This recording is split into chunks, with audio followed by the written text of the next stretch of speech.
Good afternoon, Salem High, and Happy New Year. Now that it's January, the end of the semester is rapidly approaching. Classes will be switching, and you may want to switch out of a class that isn't what you thought it'd be. It's also coming time to think about what classes you want to take for next year. We decided to feature some classes offered here at SHS, but first Chrissy and Tara spoke to guidance about the selecting courses and asked students about classes they've taken in the past. Let's take a look. This week, we decided to look at course scheduling. Course scheduling is coming up next week. Kids will get to pick their classes and they can see the future for next year. We decided to take a look, ask some opinions from students, and a special interview with the teacher involved in the scheduling process. Let's check it out. Probably electric tech and, I don't know, engineering maybe. What made you decide these classes? Because in the future I want to be a mechanical engineer, and they have to use a lot of, electricity to run the machines and stuff. About it. Thank you so much. So what we will do this year is we will have the Infinite Campus Family Portal open up for students for a couple weeks so that you can go in to your Infinite Campus portal, click on the course selection, and then you'll go ahead and enter your course request through there. So you'll do everything online. Lots of things. So first off, we start with getting all of the students the information about next year's courses that are available to pick from. So you guys will be getting your course of studies books, and you'll be getting some worksheets to help you plan the process, both for next year, and also on the worksheet you can think about other years as well, so that you can plan out a multi-year kind of plan for what some of the electives are that you might want to be taking over the next couple years. So that information will be coming out to you next week. And then before February 17th, we ask that all students go in and enter their course requests into Infinite Campus. We also have each counselor meet with all of the students on their caseload to go over the courses that they're picking, and also make sure that they have all their graduation requirements lined up, talk to them about any post-secondary plans and some courses that you should be taking in the next year to figure that out. So those meetings will be happening at the same time. And then after all of the requests are entered, on the back end of things, we pull some reports from the computer and start looking at how many sections of everything we need to run in order to meet as many needs or as many requests of the students as possible. So then we do a lot of work on the back end of things to figure out where classes will happen within the school day, how many sections of things will run. And then once all that is figured out and it's all getting as good as it's going to be lined up, we will go ahead and make sure that schedules go live to students online, and share any printed out versions that we can with you as well too. So that usually happens in May is when the schedules come out to you guys. That process that I just outlined starts pretty much next week and will take until May.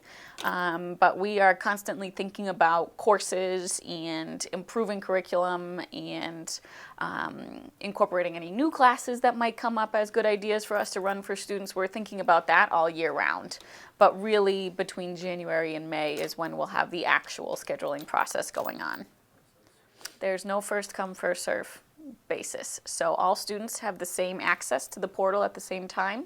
And it does not matter if you put your requests in on the very first day or the very last day that they can get entered, as long as they get put in and they're courses that you are interested in and they're valid choices that you're making. It's all the same. There's no benefit to entering your requests earlier or later, as long as they do get entered in that window before the 17th of February. Oh, it is definitely a very complicated process. And it takes a lot of information from everyone, including incoming 8th grade students, current students here in grades 9, 10, and 11, and also teachers, the area directors, the administration. A lot goes into planning the schedule. That's all for today. Remember to pick your classes as soon as possible. Stay tuned for more information. Have a good day, Salem High. I think so. With a customizable schedule, it's a good idea to take classes that interest you.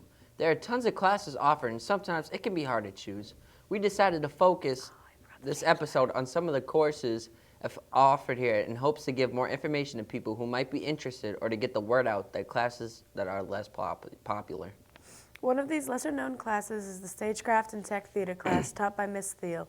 Brooke and May got more information on the class, and here's what they found.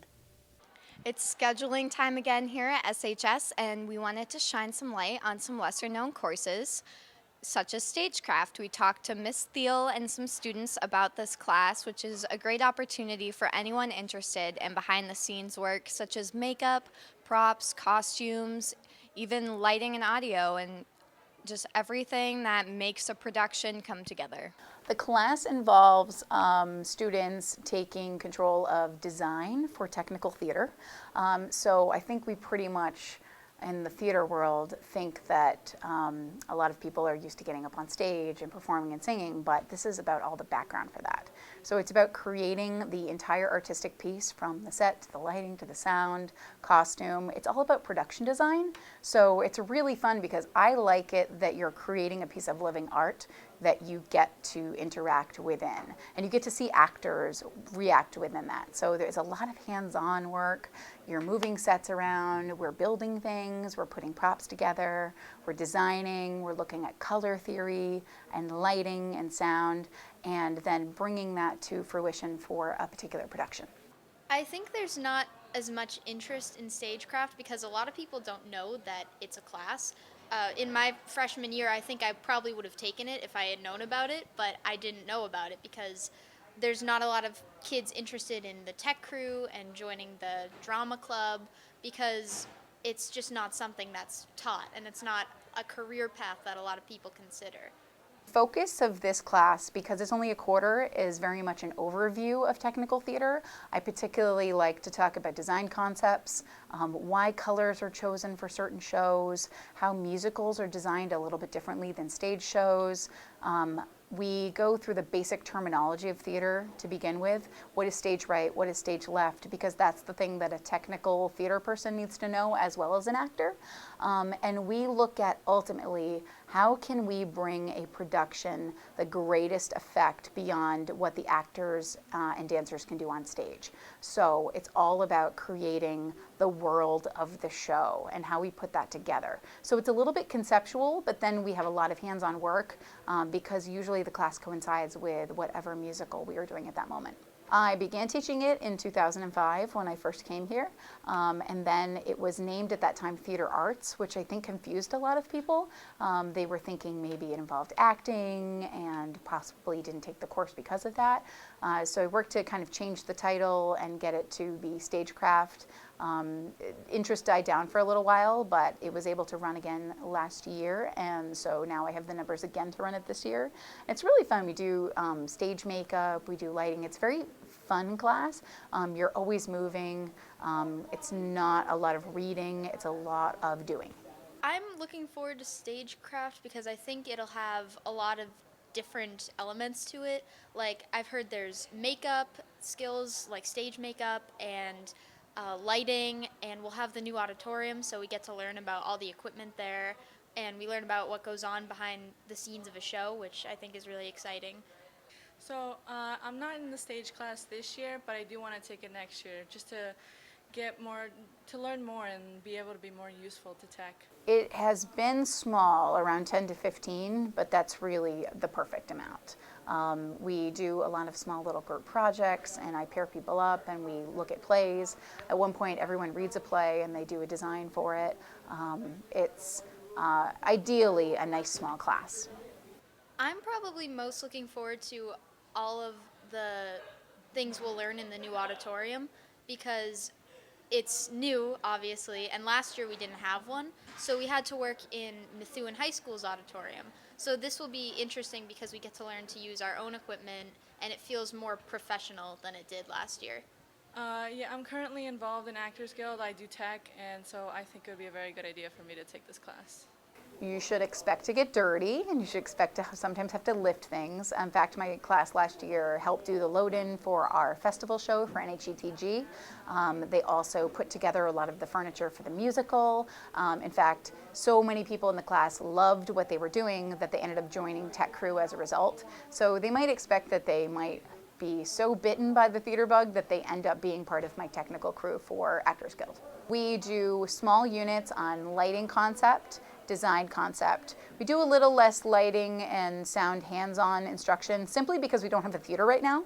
But when we do have the theater, I'm going to be putting people in the position where they're going to learn the basics of light and sound. But because those are so nuanced and provide for really advanced instruction, it's important that we just kind of give a general overview of why sound design is chosen or why a lighting design is chosen.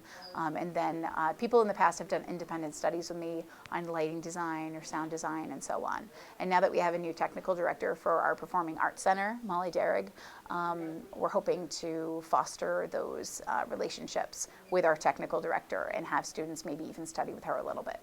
As you can see, this is a valuable course, although not well known, so consider taking it next year in your scheduling process. I never knew we had a stagecraft and tech theater, but it seems like a really interesting class. It's a shame some of these classes don't get as much attention as they deserve. If Stagecraft isn't your thing, it isn't the only tech class offered here at Salem High. TV and media production might suit you better. Along with producing the news you see here, TV Media also does loads of fun projects such as music videos and short films. Brendan and Sean decided to share more information on the class, and here's what they had to say. This week we decided to look at TV Media Production. TV Media Production is a CTE course here at Salem High School. We got an interview with Mr. Hazel and some of the students. Well, the class is actually television broadcasting, and how does it work? Well, students enrolling in this class would have a passion for video production, film production. In TV1, they do projects like silent movies. We did short story movies already, music video production. Ultimately, the skills that the students will attain are pre-production skills, writing and planning for production, production skills, knowing how to use cameras, how to white balance, how to check for good audio, lighting, how to operate a camera, white balancing a camera, things like that, and just production techniques like where to place the camera and how to direct a scene. And then they'll learn post-production techniques, which are editing techniques using a wide variety of software, Adobe, Final Cut, and then they'll figure out, sometimes how to publish their works. But the class operates like a production facility. My favorite part of TV is probably getting into the studio on shooting day and shooting the news. That's probably my favorite part of TV, because I think it's like we do a week of preparations for the news every week. We go and we get segments and we interview people and everything, and then we finally get to come into the studio and put that all to good use and set up a TV set and do the news and broadcast it out for people to watch and get some good information about what's going on in the school and the community. Yeah, I guess that it's not just for the tech kid or the performance kid, that all skills apply, that different students bring different things to the table, so we welcome a wide variety of students. There are some students that are awesome at computer editing and some students that are very technical at how to operate a camera. There are students that are super creative and are good writers, and then there are students that we have that are really awesome performers, and we need everyone. So I don't care what you're interested in, we can always find a place for you in this class, because there's so many different skills that are needed to produce something. So even if you're just thinking about it, don't be shy, give it a chance. You don't have to be awesome at any one thing. Whatever you're talented at, I'm sure we could find a place for you in this class. I don't really have one particular job that I like more than the others. I like doing everything, really. I mean, it's all interesting to me. It's one of the biggest things that I love about TV is that there's not just one area of TV that you can be good at and that you have to like. Everything's a good opportunity for you and a good job. And as long as you pay attention to what the teacher tells you and you focus when it comes time to shoot, you're guaranteed to have success. If you would like to join TV Media Production, talk to Mr. Dodge or Mr. Hazel. For now, this is Brendan Dalt signing off. I know all of us here at SHS Today would recommend TV and media to anyone who might be interested. It's a great CTE course offered here, and there are many possibilities for the future with this kind of experience. One of the things about taking a CTE course is the chance to get into the National Honor Technical Society. Devin and Ryan wanted to learn more about the National Honor Technical Society, and this is what they found. This week we took a look at the National Technical Honor Society and a few of the students that have been inducted. We also wanted to get their thoughts on what it's like to be inducted and how it's affecting them. The National Technical Honor Society is a society that honors the achievements of top career and technical education students. It provides scholarships to encourage the pursuit of higher education and cultivates excellence in today's highly competitive skilled workforce. The Society awards over $200,000 in scholarships each year to career and technical education students.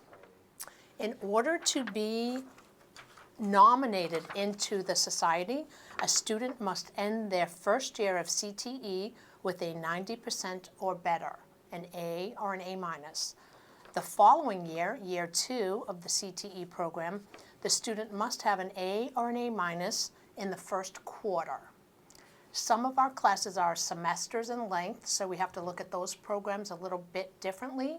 We need 2 semesters of an A or an A minus, and then the third semester, the first quarter, must be an A or an A minus to be nominated, to be looked at.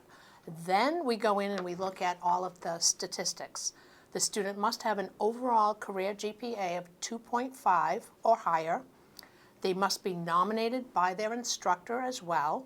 In other words, they can't be really nice to me and not a good student in class, or they're not going to clear that little test. The student must meet the criteria set forth in the National Technical Honor Society bylaws, and some of those include good attendance, good behavior, GPA we already discussed, good attitude, professionalism, and once again recommended by their instructor.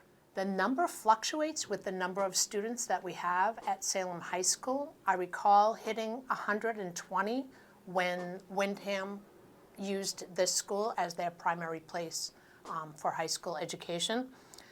Currently, I have 41 students that are eligible, that are in the process of paying.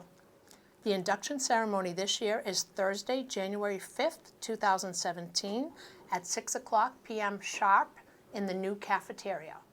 Okay, so benefits. We have a candlelight ceremony where the students describe the attributes and light candles. Those attributes are skill, honesty, service, responsibility, scholarship, citizenship, leadership. The colors, they present the colors. Silver is equivalent to value, white, purity, and purple, royalty, the person of honor. It means the world to me, and I'm really happy that Mr. McHugh and Mr. Hazel both, I believe they both inaugurated me into the Technical Honor Society, and I'm very thankful for them. A shout out to them, and it means the world. Being inducted to this National Technical Honor Society, it feels really rewarding to know that, after all the hard work that I've put in to, doing all the projects that we do in TV, it's something saying like, good job, you've been doing everything good, and all that stress that you've been trying to get everything accomplished and done, it's paid off.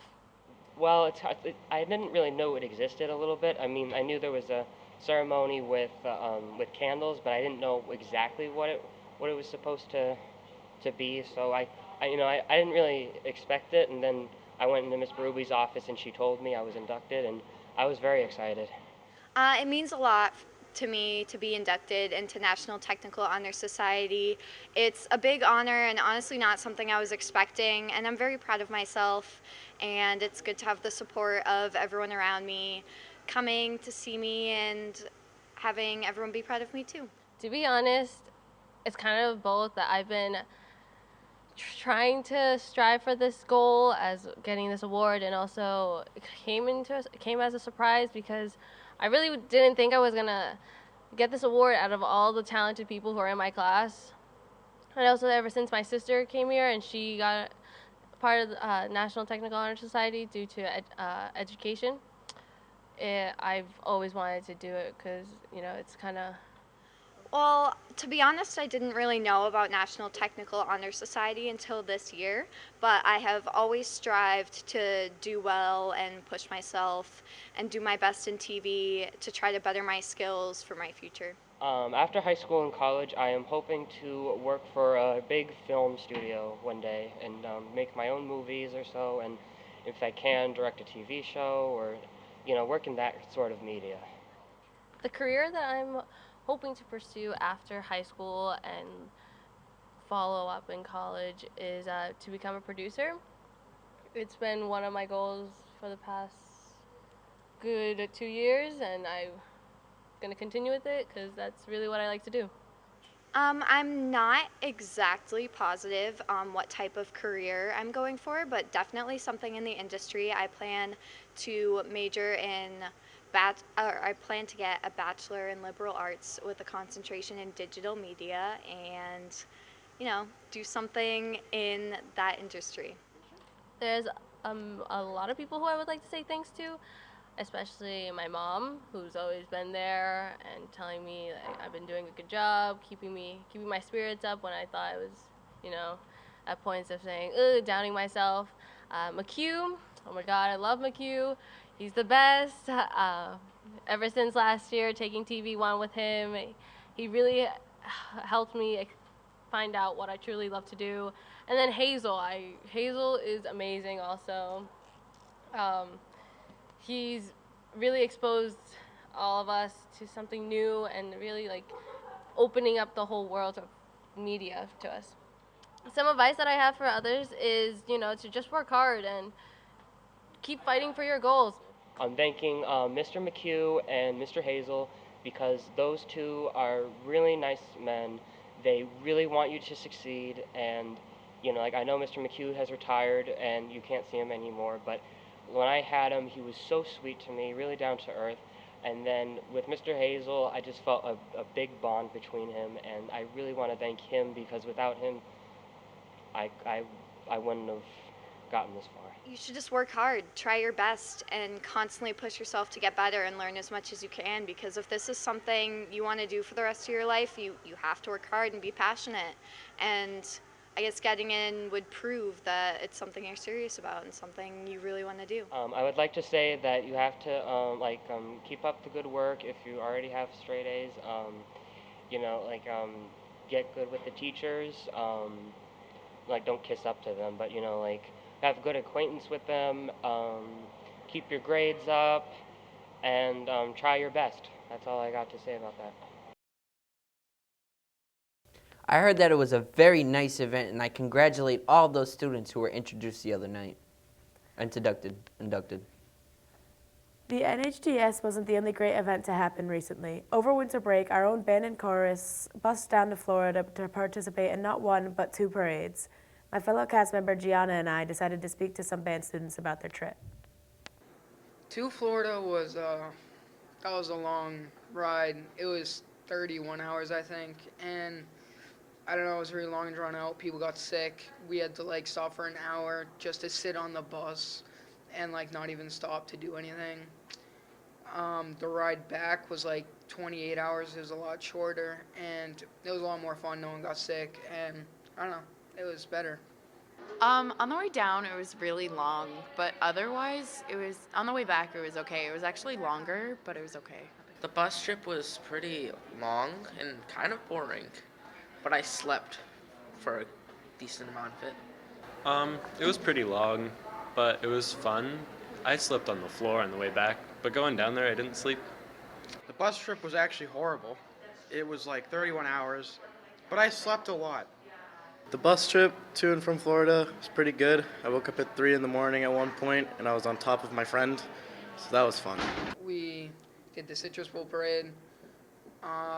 We paraded in Magic Kingdom, and yeah. The parades were really great. They were a really great experience, and yeah, they were really fun.